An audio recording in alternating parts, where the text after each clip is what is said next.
Thank you for taking the time to listen to our show today. I'm Jason MacGregor. I'm the host of the MacGregor Wealthcast. Each episode, we will be discussing topics we believe to be important to our clients. And welcome to our podcast this week. Hi, everybody. I'm Jason MacGregor. I'm the host of the MacGregor Wealthcast, and today joined by Cory Laird. Good morning, Cory. Good morning, good afternoon, good evening. Welcome, everyone. We've got another episode here, and today we're going to be talking about all things IRA accounts and IRA related. Yes. So this is not anything to do with the Irish Republican Army. Yes. This is talking about investments and investment accounts types.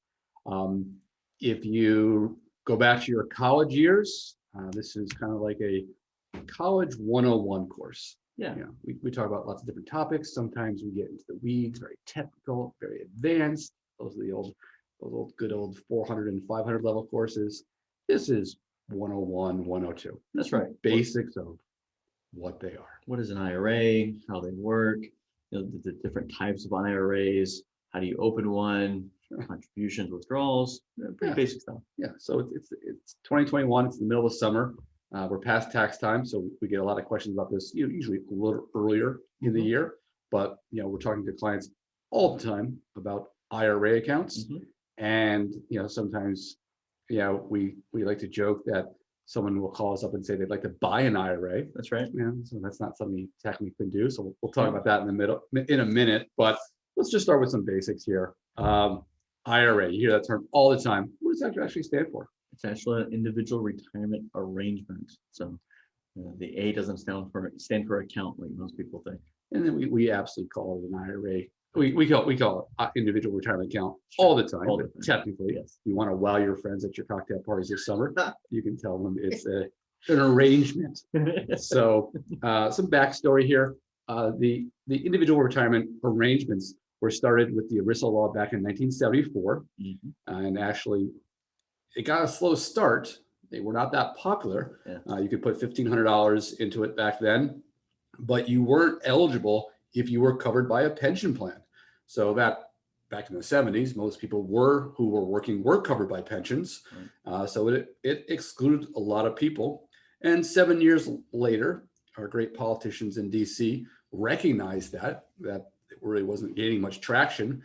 And they said, well, in 1981, they opened it up to everybody. So those are the good years. Yeah. Those glory years. Yeah. So what it is and when it started, a little backstory there.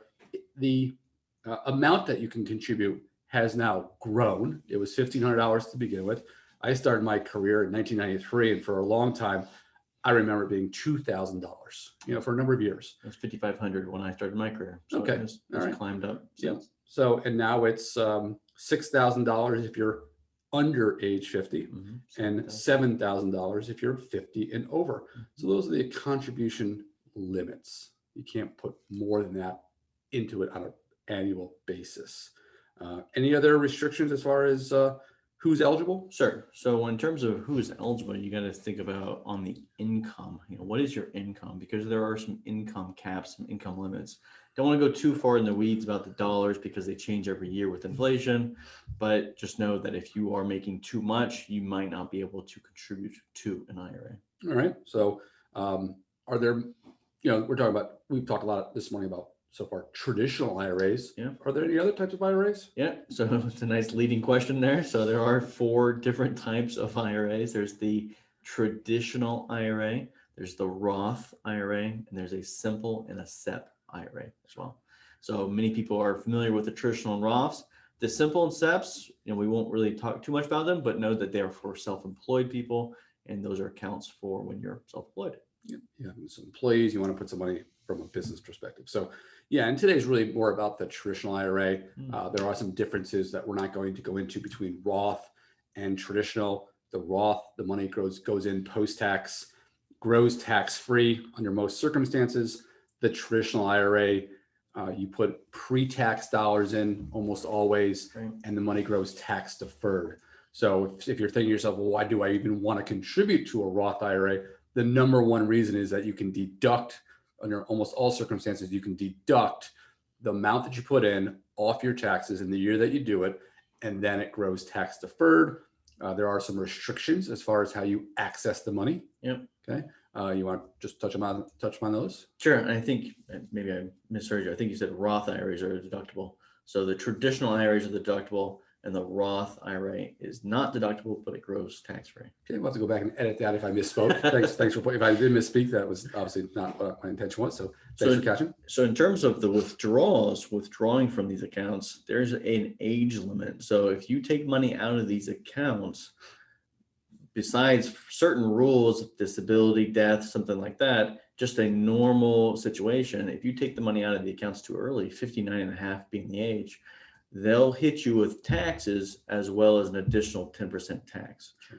Now, it should be noted that the Roth IRAs, you can always take out what you put into those without that fee, without that additional tax, without it being taxable at all, what you took out. The growth of the Roth has that tax and subject to the 10% extra if you take it out before 59 and a half.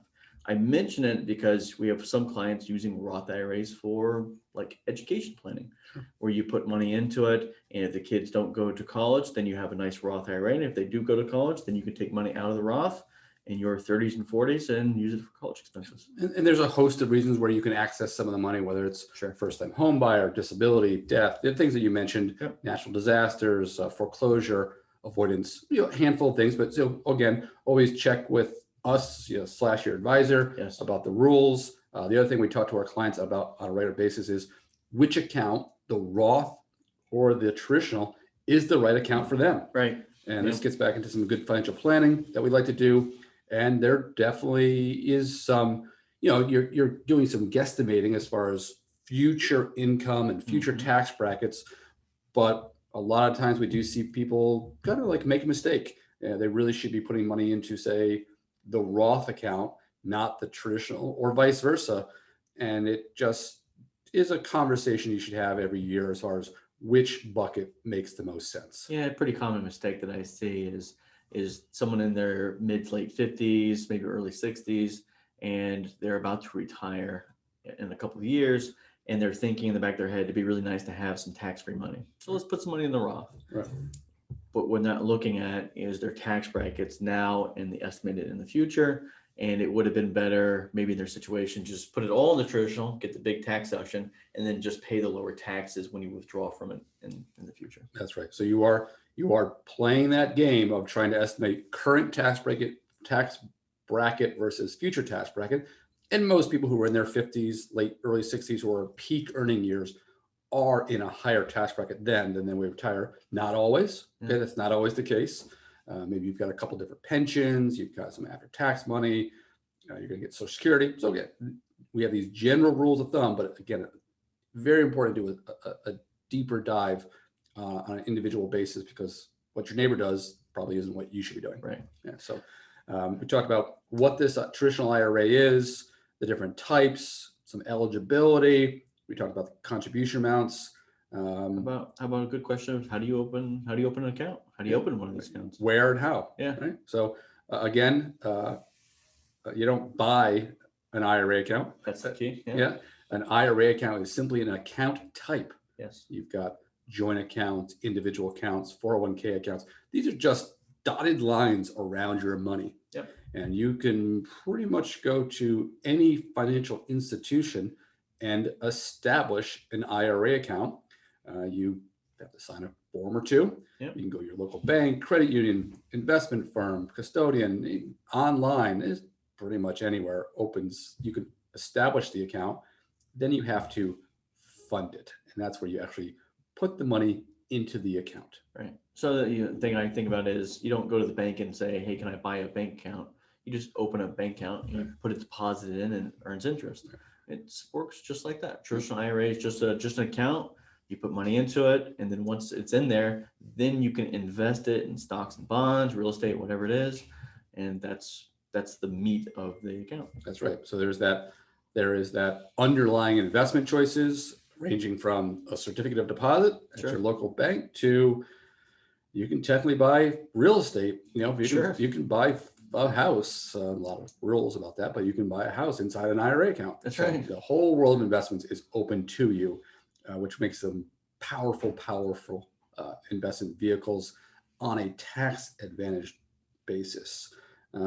So, this is, pretty basic stuff. If you follow us or you follow the capital markets, you might think this is. We may have put you to sleep already. Oh, we do that every week, but that's a whole different issue. But anything else you want to talk about when you think about individual retirement arrangements, Cory? So in terms of the IRAs, it is important to know like which one you're putting money into. And we come back to the taxes, but I want to emphasize that, if you're in a lower tax bracket than you think you are in the future, then typically the Roth is the better answer. And if you're in a higher tax bracket than you think you'll be in the future, then a traditional is the better answer. Mm-hmm. Don't get swayed in by tax-free or tax deductions. Don't get swayed in by the immediate short-term. Yeah, the immediate short-term benefit. It all comes down to where your tax bracket is now versus where it will be in the future. That's all it comes down to. Yep. And things are going to change if you're listening. If you're younger, if you're in your 20s listening to this, maybe you're just starting out your career and you're a low tax bracket, and you have high income potential throughout your whole career. Maybe a Roth is better now, and then you get a better job and things change, and a handful of years later you want to switch. So again, it's not a set it and forget it. As with anything, it should do some analysis from time to time. But we're here to help and happy to answer any questions anyone might have regarding all things IRA account. So thanks for taking a few minutes to listen to our Wealthcast. As always, we can be reached at info@mmwealth.com. Our phone number is 518-499-4565. The website, which has a lot of resources is mmwealth.com. And you can follow us on all the normal social media social media platforms, Facebook, LinkedIn. Not TikTok yet. Not TikTok. No, I do watch TikTok though. But anyway, that's a side note. So again, thanks for taking some time. Hope you learned something. And if you did, please give us some feedback, share it with your friends. And as always, be healthy and prosper.